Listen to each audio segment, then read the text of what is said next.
किसी भी लेखक के लिए, चाहे वो नया हो, अखबार में अपना नाम छपा देखना एक बहुत बड़ा सपना होता है। बिल्कुल। लेकिन अखबार के लिए लिखना ये एक दो-धारी तलवार जैसा है। अगर आप इसकी कला को समझते हैं तो बहुत आसान लगता है, वरना ये किसी भी माहिर लेखक का पसीना छुड़ा सकता है। सही बात है। आज हमारे पास जो सामग्री है वो इसी कला की गहरी परतों को खोलती है।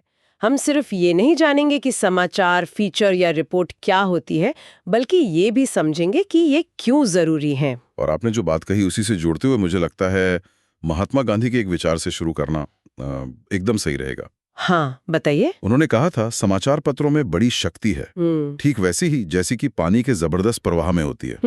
इसे खुला छोड़ देंगे तो गांव के गांव बहा देगी। उसी तरह निरंकुश कलम समाज के विनाश का कारण बन सकती है। वाह, ये बात तो आज के समय में और भी ज्यादा प्रासंगिक हो गई है। बिल्कुल, जब हर कोई अपनी कलम या कहिए कीबोर्ड चला सकता है। बिल्कुल। तो यहाँ मुद्दा सिर्फ लिखने की तकनीक का नहीं है, बल्कि उस शक्ति के साथ आने वाली जिम्मेदारी का भी है। जी। तो चलिए इसी कला और जिम्मेदारी की दुनिया में एक गहरी डुबकी लगाते हैं। चलिए। सबसे पहले ये समझते हैं कि जब हम पत्रकारीय लेखन कहते हैं तो इसका मतलब सिर्फ घटनाओं को जस का तस बता देना तो नहीं है। नहीं, बिल्कुल नहीं। अगर ऐसा होता है तो ये काम कोई मशीन भी कर सकती थी। पत्रकारीय लेखन का दायरा बहुत बड़ा है। अच्छा। अखबार या किसी भी समाचार माध्यम का काम सिर्फ सूचना देना नहीं है। उसका काम पाठकों को जागरूक करना, उन्हें शिक्षित करना और कभी-कभी उनका मनोरंजन करना भी है। मनोरंजन भी? हाँ, एक लोकतांत्रिक समाज में ये एक पहरेदार की भूमिका निभाता है जो सत्ता पर नजर रखता है, एक शिक्षक की जो मुश्किल मुद्दों को आसान बनाता है, और एक ऐसा मंच भी बनता है जहां समाज की राय बनती है, बिगड़ती है। ये वो खिड़की है जिससे करोड़ों लोग हर सुबह दुनिया में झांकते हैं। और इस खिड़की को खोलने वाले लोग यानी पत्रकार, वो भी तो अब कई तरह के हो गए हैं। हाँ। पहले तो हम सिर्फ यही सोचते थे कि पत्रकार मतलब जो किसी अखबार के दफ्तर में काम करता हो। हाँ। पर अब तो स्ट्रिंगर, फ्रीलांसर, ये शब्द भी बहुत आम हो गए। हाँ, और ये बदलाव पत्रकारिता की दुनिया को बहुत गहरे तरीके से प्रभावित कर रहा है। मोटे तौर पर देखें तो 3 श्रेणियां हैं। क्या है वो? एक होते हैं पूर्णकालिक, जो किसी समाचार संगठन के पक्के कर्मचारी होते हैं। ठीक है। दूसरे होते हैं अंशकालिक, जिन्हें हम स्ट्रिंगर कहते हैं। ये किसी एक क्षेत्र से किसी अखबार को एक तय मानदेय पर खबरें भेजते हैं। अच्छा। और तीसरी और सबसे तेजी से बढ़ती श्रेणी है फ्रीलांसर की, स्वतंत्र पत्रकार, जो किसी एक संगठन से बंधे नहीं होते और अलग अलग प्रकाशनों के लिए काम करते हैं। मुझे ये फ्रीलांसर वाली श्रेणी दिलचस्प लगती है, पर क्या इससे खबरों की गुणवत्ता पर कोई असर नहीं पड़ता? ये बहुत अच्छा सवाल है। मेरा मतलब है, एक तरफ तो उन्हें आजादी ज्यादा मिलती होगी, लेकिन दूसरी तरफ क्या उनके पास एक बड़े न्यूज रूम जितने संसाधन होते हैं? देखिए, इसने पत्रकारिता को ज्यादा लोकतांत्रिक तो बनाया है। अब कोई भी अपनी विशेषज्ञता के आधार पर लिख सकता है। हाँ, ये तो है। लेकिन चुनौतियां भी हैं। जैसा आपने कहा, एक स्वतंत्र पत्रकार के पास किसी बड़े मीडिया हाउस के संसाधन नहीं होते, उनकी कानूनी टीम या गहरी छानबीन के लिए बजट नहीं होता। तो फिर खबरों के सतही रह जाने का खतरा रहता होगा। बिल्कुल। तो जहां एक तरफ विविधता बड़ी है, वहीं दूसरी तरफ गुणवत्ता और गहराई को बनाए रखना एक बड़ी चुनौती बन गया है। तो ये तो हुई पत्रकारों की बात। अब आते हैं लेखन पर। अक्सर एक बात कही जाती है कि पत्रकारिता जल्दबाजी में लिखा गया साहित्य है। ये कविता या कहानी लिखने से कितना अलग है? ये तुलना बहुत दिलचस्प है। सबसे बड़ा और बुनियादी फर्क है तथ्य। हाँ, साहित्यिक लेखन कल्पना की उड़ान भर सकता है, लेकिन पत्रकारीय लेखन के पैर हमेशा तथ्यों की जमीन पर टिके होने चाहिए। और शायद उद्देश्य भी अलग होता है। बिल्कुल। साहित्य का उद्देश्य अक्सर आत्म अभिव्यक्ति होता है, जबकि पत्रकारिता का उद्देश्य है पाठक की सूचना की जरूरत को पूरा करना। यहाँ लेखक नहीं, पाठक केंद्र में होता है। और शायद यही वजह है कि इसकी भाषा को भी बहुत सोच समझकर चुनना पड़ता है। जी। मतलब अखबार तो एक यूनिवर्सिटी का वाइस चांसलर भी पढ़ता है और एक कम पढ़ा लिखा मजदूर भी।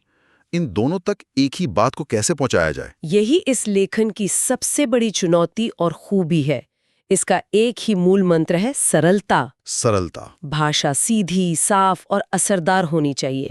बड़े बड़े और मुश्किल शब्दों का इस्तेमाल वो विद्वत्ता का नहीं, बल्कि संवाद में असफलता का प्रतीक माना जाता है। वाक्य छोटे और सीधे होने चाहिए, जैसे पुलिस द्वारा चोर को पकड़ लिया गया की जगह पुलिस ने चोर को पकड़ लिया लिखना ज्यादा प्रभावी है। और कई बार लेखक कुछ ऐसे शब्दों का इस्तेमाल कर लेते हैं जो सिर्फ उसी फील्ड के लोग समझते हैं। हाँ, जार्गन्स या फिर ऐसे घिसी पिटी बातें कह जाते हैं, जैसे सिक्के के दो पहलू होते हैं, इनसे भी तो बचना जरूरी है। बिल्कुल, जिन्हें हम तकनीकी शब्दावली या क्लीशे कहते हैं, वे पाठक और लेखक के बीच एक दीवार खड़ी कर देते हैं। तो अच्छा लेखन क्या है फिर? अच्छा लेखन वही है जिसमें कोई दिखावा ना हो, और इसका सबसे अच्छा तरीका है कि लिखने के बाद उसे एक बार पाठक की नजर से पढ़ा जाए। अच्छा, जो भी शब्द या वाक्य गैर जरूरी लगे उन्हें बेरहमी से हटा देना चाहिए।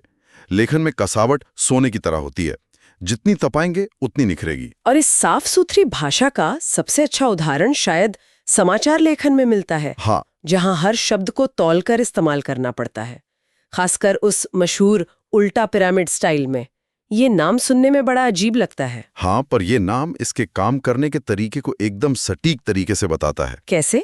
सोचिए, एक सीधा पिरामिड कैसा होता है। उसका आधार चौड़ा होता है और शिखर नुकीला। कहानी या कथा लेखन इसी सीधे पिरामिड जैसा होता है, जहां कहानी धीरे धीरे बनती है और क्लाइमैक्स या सबसे जरूरी बात वो अंत में आती है। ठीक है। समाचार लेखन इसका ठीक उल्टा है।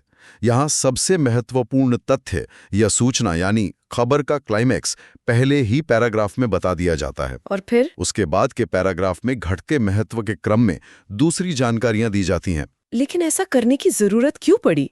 ये तो कहानी कहने के हमारे स्वाभाविक तरीके से बिल्कुल अलग है। इसकी जड़ें तकनीक के इतिहास में है। इसका विकास अमेरिका में गृह युद्ध के दौरान हुआ। अच्छा। तब संवाददाताओं को अपनी खबरें टेलीग्राफ से भेजनी पड़ती थीं, जिनकी लाइनें महंगी और अविश्वसनीय होती थीं। कई बार तो तकनीकी खराबी की वजह से संदेश बीच में ही कट जाता था। तो मतलब सबसे जरूरी बात पहले बता दो? बिल्कुल। पत्रकारों ने खबर का सार पहले ही 1-2 लाइनों में भेजना शुरू कर दिया, ताकि अगर संपर्क टूट भी जाए तो मुख्य बात पहुंच जाए। बाद में यही शैली मानक बन गई। लेकिन क्या ये उल्टा पिरामिड का फॉर्मूला आज के डिजिटल युग में पुराना नहीं हो गया? अब तो अखबार की तरह जगह की कोई कमी नहीं है। ये आज पत्रकारिता में एक बड़ी बहस का मुद्दा है। हाँ, क्योंकि इंटरनेट पर तो लोग लंबी लंबी कहानियां भी पढ़ते हैं। आपका कहना सही है।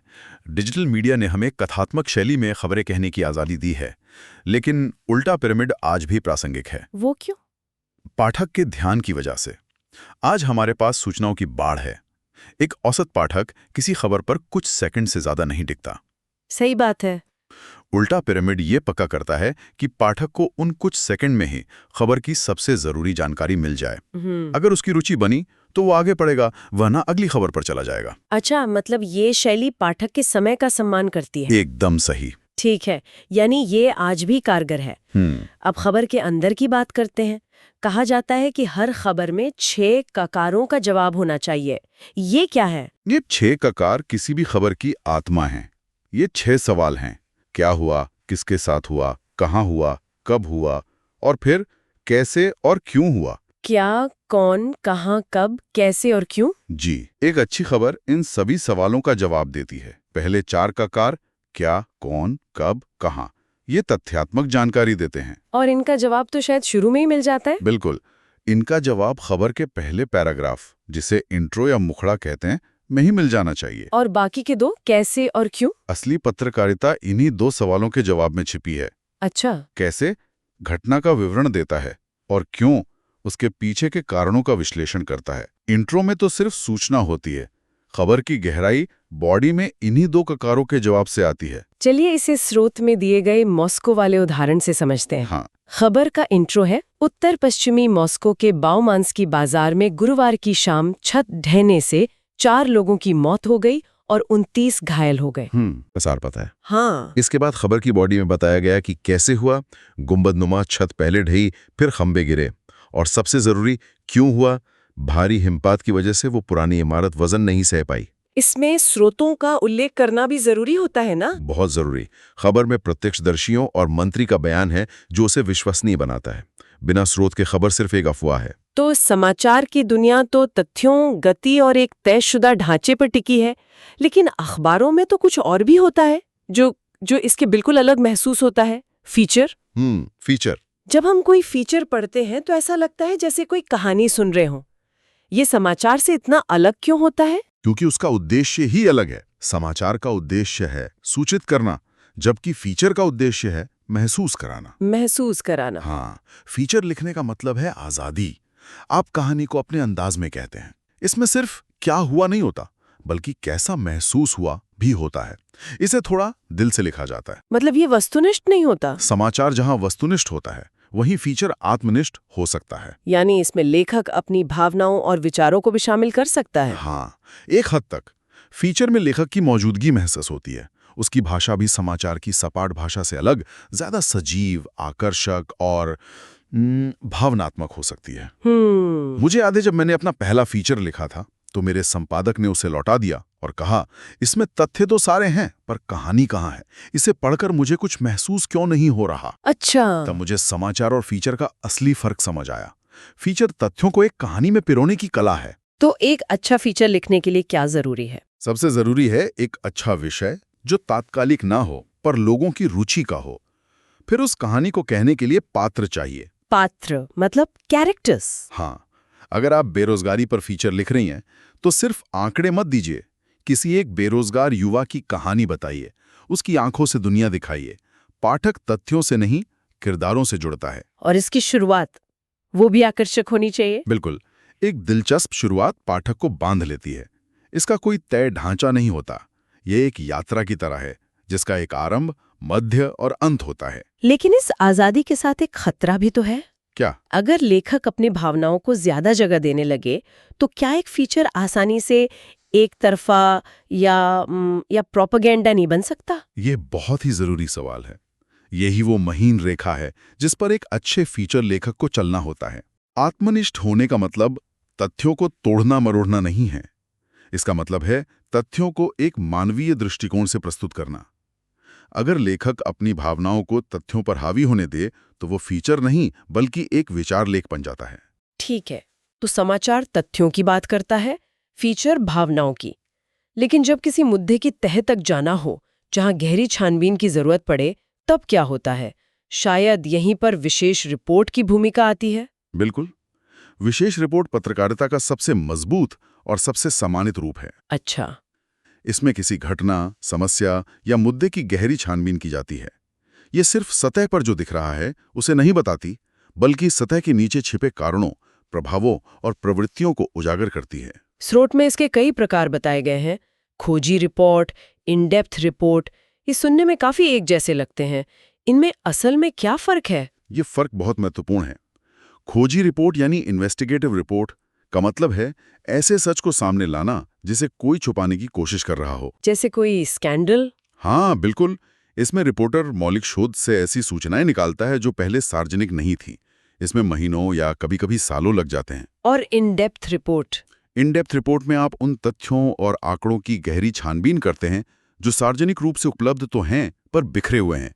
आप उन बिखरे हुए टुकड़ों को जोड़कर एक बड़ी तस्वीर सामने लाते हैं। इसके अलावा विश्लेषणात्मक और विवरणात्मक रिपोर्ट भी होती हैं। जी, विश्लेषणात्मक रिपोर्ट किसी घटना की क्यों और आगे क्या होगा पर जोर देती है, और विवरणात्मक रिपोर्ट किसी मुद्दे का बहुत बारीक और सजीव चित्र खींचती है। स्रोत में बिरहोरों का विलुप्त होता संसार शीर्षक से एक रिपोर्ट का जिक्र है।